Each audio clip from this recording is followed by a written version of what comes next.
Hello সবাইকে, welcome to B Pearls diary. অনেক দিন পর ফিরে এলাম একটা বেড়ানোর ভ্লগ নিয়ে। আজকের ভ্লগে আমার ডেস্টিনেশন বোলপুর শান্তিনিকেতন।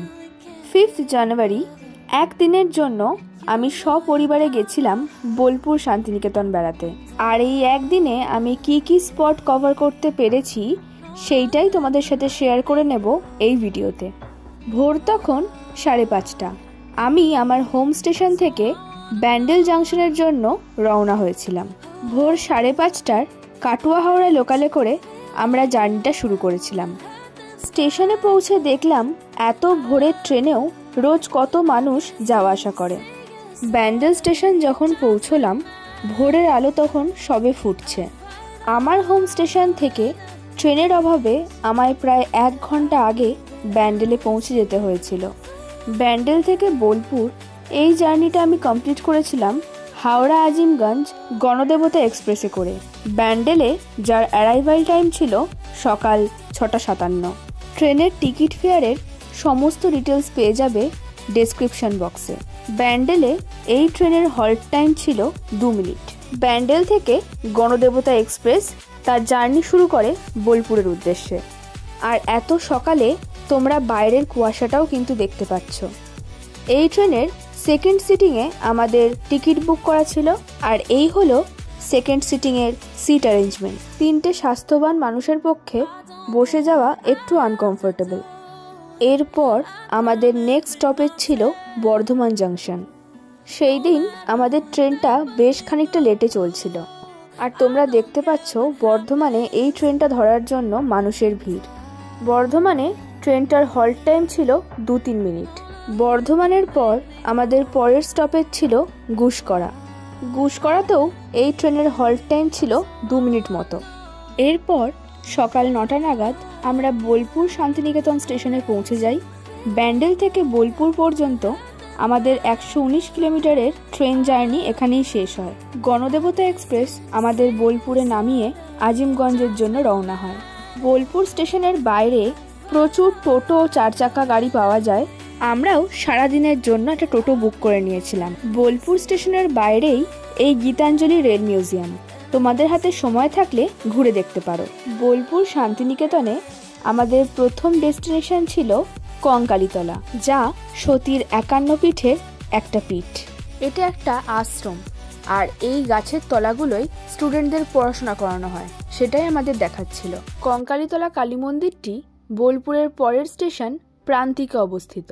সতীর 51 পীঠের মধ্যে এই পীঠে মায়ের কাঁকাল পড়েছিল, সেই থেকেই এই স্থানের নাম হয় কঙ্কালীতলা। এটাই হলো কঙ্কালীতলার মা। আমরা ওখানে গিয়ে পুজোও দিয়েছিলাম।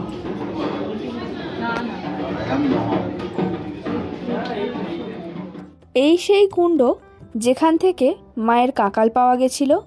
এই কুণ্ডের জলকে সকলে খুব পবিত্র মনে করে। আই লাভ কঙ্কালীতলা বলে একটা ছবি তোলার জায়গাও এখানে তৈরি করা আছে। এই গাছটায় দেখো কত সবাই মানত করে গেছে। কঙ্কালীতলার পাশ দিয়েই বয়ে গেছে কোপাই নদী। এই রাস্তাটা মন্দিরের পিছন দিয়ে চলে গেছে কোপাই নদীর ঘাটে। এখানে মায়ের ভোগের প্রস্তুতি চলছে। আর এই হলো সেই কোপাই নদী, যে নদীকে দেখে রবীন্দ্রনাথ ঠাকুরের কলম থেকে বেরিয়ে এসেছিল আমাদের ছোটবেলায় পড়া সকলের পরিচিত সেই কবিতা, আমাদের ছোট নদী চলে বাঁকে বাঁকে, বৈশাখ মাসে তার হাঁটু জল থাকে। এটা কোপাই নদীর ধারের আরতি মঞ্চ। এখানে সন্ধেবেলায় কোপাই নদীকে সন্ধ্যারতি করা হয়। কোপাই নদীর ধারেই একটা মাঠে বসে আমরা আমাদের সকালের টিফিন পর্ব সেরে নিয়েছিলাম। এরপর আমরা কঙ্কালীতলা থেকে সোজা চলে গিয়েছিলাম বিশ্বভারতী ক্যাম্পাসের দিকে। রবীন্দ্রনাথ ঠাকুরের সেই বিখ্যাত কবিতা তালগাছ এক পায়ে দাঁড়িয়ে সব গাছ ছাড়িয়ে উঁকি মারে আকাশে, সেই গাছকে কেন্দ্র করেই এখানে একটা কুঠি বাড়ি তৈরি করা হয়েছে। এই কুঠি বাড়িটার নাম তালোধ্বজ। এটা উপাসনা গৃহ। এই গৃহে ঢোকার 16টা দরজা আছে। রবীন্দ্রনাথ ঠাকুরের পিতা মহর্ষি দেবেন্দ্রনাথ ঠাকুর এই বটগাছটি রোপণ করেছিলেন। এর নাম 3 পাহাড়। রবীন্দ্রনাথ ঠাকুর আমাদের সকলের পরিচিত কুমোরপাড়ার গরুর গাড়ি এই কবিতাটি এই গাছের তলায় বসেই লিখেছিলেন। এই সেই বিখ্যাত ছাতিমতলা। 1863 খ্রিস্টাব্দে দেবেন্দ্রনাথ ঠাকুর তার বাল্য বন্ধু রায়পুরের জমিদার ভুবনমোহন সিংহের কাছ থেকে 2টি ছাতিম গাছ সহ 20 একর জমি 5 ইজারায় কিনেছিলেন। তিনি একটি অতিথিশালা তৈরি করে এর নাম রেখেছিলেন শান্তিনিকেতন। প্রাকৃতিক দুর্যোগের কারণে পুরনো ছাতিম গাছটা এখন আর নেই। বর্তমানে ওই একই স্থানে নতুন ছাতিম গাছ রোপণ করা হয়েছে। রবীন্দ্রনাথের সময় এই জায়গাটায় বেড়ে হয়ে গেছে 1200 একর। এটা হলো উত্তরায়ণের বিল্ডিং। এর ভিতরে একটা মিউজিয়াম আছে। হাতে সময় থাকলে আপনারা ঢুকতে পারেন। এখানে প্রবেশ মূল্য জনপ্রতি 70 টাকা। এটা হলো নাট্যঘর। রবীন্দ্রনাথ ঠাকুরের লেখা বহু নাটক এখানে মঞ্চস্থ হয়েছে। এখানে একটা ইগলু তৈরি করা আছে। এরপর আমরা সোজা চলে গিয়েছিলাম সৃজনী শিল্পগ্রামে। এর ভিতরে ঢোকার প্রবেশ মূল্য জনপ্রতি 20 টাকা।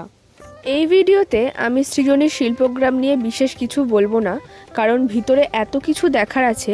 এটা নিয়ে আমি একটা সেপারেট ভিডিও বানাবো।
এরপর আমি তোমাদের একটু টোটোর ডিটেলসটা দিয়ে দিই। আমরা এই দাদার টোটো করে ঘুরেছিলাম, আর দাদার ব্যবহার অত্যন্ত ভালো। তোমরা শান্তিনিকেতন বেড়াতে গেলে এই দাদার সাথে কন্ট্যাক্ট করতে পারো।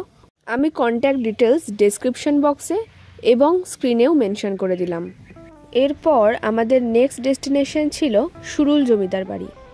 টোটো দাদার মুখে শুনলাম এই জমিদার বাড়িতে বহু সিরিয়াল এবং সিনেমা শুটিংও হয়েছে। তোমরা ওভারঅল জমিদার বাড়িটা একটু দেখে নাও।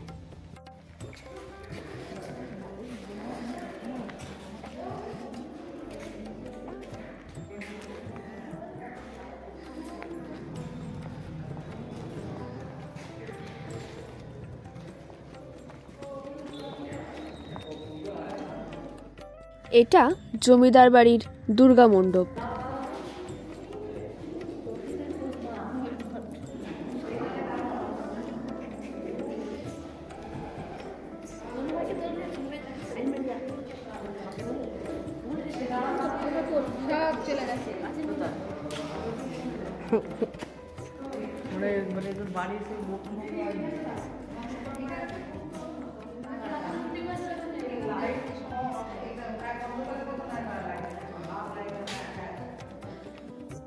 এটা সুরুল জমিদার বাড়ির পাশেই একটি নারায়ণ মন্দির।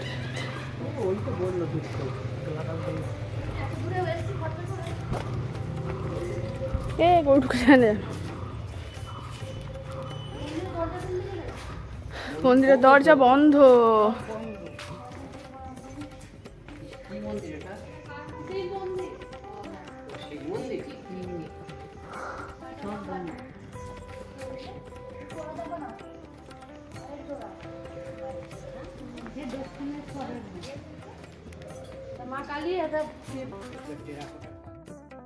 এটা 34 ফুটের বুদ্ধ মূর্তি। এরপর তোমরা প্রকৃতি ভবনটাও ঘুরে দেখতে পারো। এখানেও জনপ্রতি ঢোকার মূল্য 30 টাকা। আমাদের হাতে সময় কম থাকায় আমরা সোজা চলে গিয়েছিলাম সোনাঝুরি হাটের দিকে। এই সোনাঝুরি হাটকে নিয়ে তো বিশেষ কিছুই বলার নেই, নানা রকম জিনিসের সম্ভার। এই হাট সাধারণত শনি রবিবার করে বসে, কিন্তু এখন রোজই বসছে। দেখো ব্লাউজ দেখো।